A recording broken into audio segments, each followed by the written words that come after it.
저는 찬양 인도를 생각보다 꽤 오래 했는데요. 청년부 시절에 찬양을 인도할 때는 굉장히 행복했습니다. 지금 불행하다는 말은 아니지만은 그때 더 행복했다고요. 왜냐하면은 그때는 제가 원하는 찬양을 마음껏 불렀거든요. 어디서 좋은 찬양, 멋있는 찬양 들으면은 이거 불러야지 하면은 바로 부를 수가 있었습니다. 그런데 사역을 하면서 제가 원하는 찬양을 부르면요, 다들 힘들어하더라고요. 그래서 많이 고민을 했죠. 어떤 찬양을 짜야 하는가. 콘티 짜는 게 굉장히 어렵습니다, 여러분. 그래서 어느 날은 열심히 나름대로 신중하게 찬양을 짰는데요. 어르신들이 와서 이렇게 말씀하시는 겁니다. 아니, 어떻게 찬송가가 한 곡도 없을 수가 있느냐 하면서 막 뭐라고 하시는 거예요. 그래서 어떻게 마음을 잡죠? 다음에는 찬송가를 넣어야겠다 하는 마음을 가지고 찬송가를 열심히 선곡해가지고 준비합니다. 그리고 불렀어요. 그랬더니 이번에는 좀 젊은 사람들이 와서 아니 어떻게 맨날 찬송가만 부르냐라고 뭐라고 하세요. 저는 그래서 나름 솔로몬의 지혜를 발휘해가지고 절반은 찬송가, 절반은 젊은 사람들을 위한 노래, 이렇게 해서 짜봤습니다. 결과는 어떻게 됐을까요? 그날은 2배로 사람들에게 지적을 당하는 날이었습니다. 여러분, 참 이게 쉽지 않다는 생각을 가져봐요. 우리가 다들 서로 하나이기 위해서 노력을 하지만 사실 나는 남이 아니잖아요. 남도 내가 아닙니다. 그렇기 때문에 의견의 일치를 보는 게 쉽지 않습니다. 각자 자기 생각에 기준을 가지고 보이는 현상들을 판단하고 그 일들을 이끌어 나가려는 모습들을 보여주고 있죠. 그래서 우리는 어찌 생각해 본다면은 신앙생활도 자기 중심으로 하는 것이 아닌가 하는 생각을 가질 때가 있어요. 한번 생각해 보시기 바랍니다. 한번 쭉 돌아보시면은 정말 나는 어떤 신앙을 하는가. 말씀 중심으로 한다고 애쓰고 노력하지만은 사람마다 다 다르죠. 교회마다 다 다르고요. 분위기마다 다 다릅니다. 부천평화교회에서 오래 계신 분들은 잘 모르겠지만은 저는 여기 작년에 처음 왔을 때 되게 새로운 게 많았어요. 왜냐하면은 그것은 이방인으로서만 알 수 있는 그런 것들이 있거든요. 그렇죠. 여러분 이런 거 듣고 싶으면 다른 교회로 가시면 안 되고요. 다른 곳에서 그런 인식을 받을 수가 있는 거죠. 그래서 나름 비교적 신선한 이방인인 저의 말씀으로 여러분들이 은혜를 많이 받았으면 좋겠고요. 그런 식으로 우리가 서로를 조율해 나가는 역할을 감당해야 한다는 겁니다. 오늘 본문 말씀을 보시면은 정말 자기 중심으로 신앙을 했었던 사람들의 모습을 보여줍니다.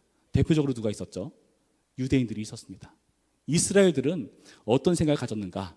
자기는 하나님 앞에 특별히 택함 받은 사람이라는 인식이 있었습니다. 그것을 선민사상, 선민의식이라고 하죠. 우리는 하나님께 택함 받았다. 그래서 그들은요, 모세 율법을 굉장히 중요시했고요. 그 율법을 지키느냐 지키지 않느냐가 굉장히 중요한 사람들이었습니다. 그래서 우리가 이전에 로마서 2장쯤 가시면은 그 일에 대해서 하나님께서 책망하시고 비판하시는 과정을 살펴보죠. 바울이 그들에 대해서 뭐라고 합니까? 거기 말씀 보시면 율법을 자랑하면서 동시에 율법을 범한다. 그렇게 함으로써 하나님을 욕되게 하고 있다라고 2장 23절, 24절 말씀에서 밝혀주고 있습니다. 유대인으로서 우월감을 가지고 있지만 실상은 하나님을 욕되게 하는 그런 한계를 보여주고 있다는 거죠. 그래서 결국 어떻게 됩니까? 하나님께서 그 이스라엘을 넘어뜨리십니다.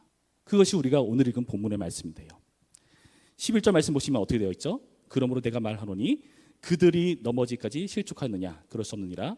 그들이 넘어짐으로 구원이 이방인에게 이르러. 이스라엘이 넘어짐으로 구원이 이방인에게 이르게 되었다라고 밝혀주고 있습니다. 이스라엘이 넘어짐으로 이방인에게 구원이 이르게 되었다. 그래서 어떻게 됩니까? 이방인은 구원을 얻게 되었고요. 12절의 표현에 의하면 풍성하게 되었다는 표현이 있죠. 그래서 이것을 은유로 보여주고 있는 그림이 있는데요. 16절 말씀 보실까요? 이렇게 되어 있습니다. 제사는 처음 익은 곡식가루가 거룩한 즉 떡덩이도 그러하고 뿌리가 거룩한 즉 가지도 그러하니라. 또한 가지 얼마가 꺾였는데 돌 감람나무인 네가 그들 중에 접붙임이 되어 참 감람나무 뿌리의 진액을 함께 받는 자가 되었은즉. 이방인들은요, 참 감람나무에 접붙여진 돌 감람나무 가지라고 우리 가운데 보여주고 있다는 거죠. 그러면서 그 감람나무 뿌리에 진액을 공급받는 겁니다. 이 뿌리는 나중에 문맥을 살펴보시면은 뭐 나중에 보게 될 뭐 28절이라든지 그 전에 9장 5절 말씀 보시면은 언약 안에 있었던 이스라엘 그 조상들로부터 이어져 오던 그러한 뿌리라는 것을 알 수 있죠. 그 언약 안에서 하나님의 진액을 풍성히 누리는 겁니다. 그렇게 풍성한 진액을 누리다 보니까 어떤 문제가 발생합니까? 이 이방인들도 전에 유대인들 이스라엘이 실수했던 것처럼 그들도 실수를 범합니다. 어떤 실수요? 그들도 우월감에 사로잡혀 버립니다. 오늘 말씀 보시면은 18절 말씀에 이런 표현이 있어요. 그 가지들을 향하여 자랑하지 말라. 그러니까 원래 있었던 그 감람나무에 있었던 가지들이 얼마가 이렇게 잘려나간 겁니다. 찍힌 겁니다. 그리고 거기에 접붙여진 자신들, 자기의 모습을 보니까 어떻죠? 잘라져 바닥에 나뒹구는 그런 기존의 가지들이 보이는 거죠. 그러면서 어떤 마음을 갖는 거죠? 우월의식에 사로잡힌 겁니다. 저들은 버림받았어. 그러나 우리가 새롭게 선택받았어. 우리가 새로운 이스라엘이야 하는 그런 생각을 가지게 되었다는 거죠. 그래서 그들은요, 우리가 바로 이 유대인들을 대체한 대체 의식에 사로잡혀가지고 스스로를 자랑하는 겁니다. 그런데 18절 말씀에 뭐라 되어 있습니까? 그 가지를 향하여 자랑하지 말라. 자랑하지 말라. 자랑할지라도 네가 뿌리를 보존하는 것이 아니요 뿌리가 너를 보존하는 것이니라. 무슨 말입니까? 거기 접붙여진 게 네가 스스로 붙은 게 아니다. 그리고 거기 있는 게 네가 붙잡고 있는 게 아니라 뿌리로부터 네가 그 자리에 있게 된 것이다 하는 말씀을 들어주고 있는 겁니다. 20절 말씀 뭐라 되어 있죠? 뒷부분 보시면은 높은 마음을 품지 말고 도리어 두려워하라. 그 자리에서 우월의식에 사로잡혀서 우리가 이스라엘 대체한 그런 새로운 이스라엘이란 그런 우월의식에 사로잡혀서 자랑하지 말고 자만하지 말고 그 자리에서 두려워해야 된다라고 밝혀주고 있습니다. 무엇을 두려워해야 될까요?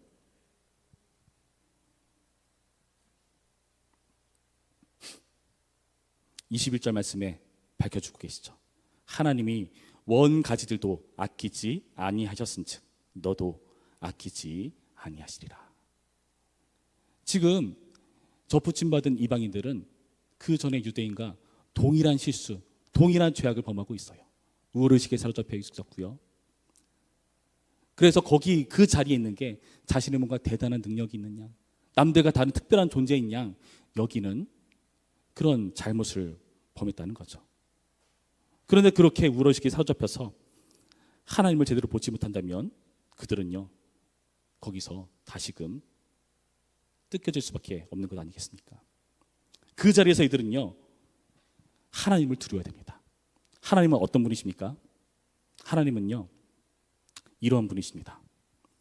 가지를 찍어내시는 분, 가지를 접붙이시는 분, 그 주체가 바로 하나님이시죠. 하나님께서는 능히 그렇게 할 수 있는 능력이 있다고 오늘 본문은 우리 가운데 보여주고 계시다는 겁니다. 22절 말씀 봅니다. 그러므로 하나님의 인자하심과 준엄하심을 보라. 넘어지는 자들에게는 준엄하심이 있으니 너희가 만일 하나님의 인자하심에 머물러 있으면 그 인자가 너희에게 있으리라. 그렇지 않으면 너도 찍히는 바 되리라. 여러분, 이 능력의 하나님을 볼 때 어떤 생각이 드십니까? 두려우십니까? 우리도 사실 이런 착각에 빠질 때가 있어요. 여기 나타난 유대인이나 이방인처럼 우리도 어떤 이상한 생각에 사로잡힐 때가 있습니다. 우리도 뭔가 내가 대단해서 내가 잘나서 이 역할을 맡겨준 거지. 관계 속에서 다툼이나 실랑이가 벌어질 때 꼭 나만 알고 갖고 나 빼고 다른 사람은 다 가라지처럼 여겨지는 그런 우리의 오만함들. 여러분, 우리는요 우리가 우월해서 그 자리에 있는 것이 아니고요 하나님의 은혜로 믿음으로 그 자리에 있는 것입니다. 그런 우리에 대해서 이 접붙이시고 찍어내시는 이 능력의 하나님이요, 참 신기하게도 우리의 소망이 되십니다. 왜 그럴까요? 11절 말씀 다시 해보실까요? 11절 말씀 앞부분 보시면은, 그러므로 내가 말하노니 그들이 넘어지기까지 실족하느냐? 그럴 수 없느니라. 그들이 넘어짐으로 구원이 이방인에게 이르게 되었다. 유대인들이 넘어져서 어떤 일이 발생했다고요? 이방인들에게 구원이 이르게 되었다. 또 다른 누군가가 구원받는 역사가 있다고 밝혀주고 있는 겁니다. 여기서 끝나지 않아요. 11절 뒷부분 보시면은 그 이방인들에게 구원이 이른 것 때문에 이스라엘로 시기나게 함이니라. 이스라엘이 이제는 그 이방인들을 시기하기 시작하는 겁니다. 14절 말씀 뭐라 되어 있죠?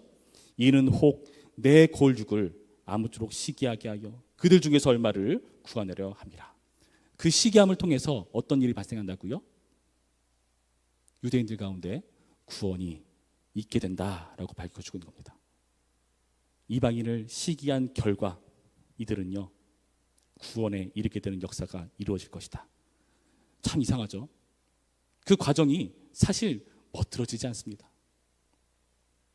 한쪽은 넘어져 버렸고 한쪽은 시기하고, 우리가 봤을 때 세상에 나타나는 그 모든 수많은 갈등 등의 모습을 그대로 고스란히 적나라하게 보여주는데요. 그런데 그 과정에서 참 신기하게도 하나님의 구원의 역사는 결코 멈추지 않고 진전되고 있다는 겁니다. 여러분, 이게 참으로 은혜라는 거죠. 정말 은혜입니다. 우리의 한계에도 불구하고요, 하나님께서 일하고 역사하신다는 게 너무나 은혜입니다. 여러분, 우리는 남들과 비교할 때가 많습니다. 비교하면서 자신의 현재 위치를 가늠하려고 합니다. 그래서 자꾸 비교를 통해서 자기의 모습을 가늠하려고 하다 보니까 어떤 문제가 발생하죠? 내가 남들보다 좀 나은 것 같으면은 굉장히 우월의식에 사로잡혀 버리고요, 반대로 네가 남들보다 좀 뒤처지는 것 같으면은 엄청나게 열등감에 사로잡히죠. 여러분 가운데 그러신 분 계십니까? 목장 모임을 하는데 누가 차를 샀어요.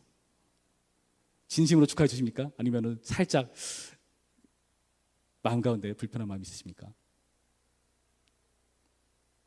누군가의 기쁜 일을 함께 기뻐하지 못하고 누군가의 슬픔을 함께 슬퍼하지 못하는 그런 우리의 못난 모습들이 우리 가운데 혹은 있지 않는가 돌아봐야 한다는 거죠. 우리는요, 이런 갈등 가운데 있습니다. 세대와 세대 가운데, 부서와 부서 가운데, 관계 속에서 이런 우리는 갈등 가운데 사로잡혀 살아갈 때가 많습니다. 그런데요, 그 갈등 안에서 하나님이 역사하시는 게 얼마나 감사한지 모릅니다. 여러분, 이 구원은요, 어떻게 이루어지는 걸까요?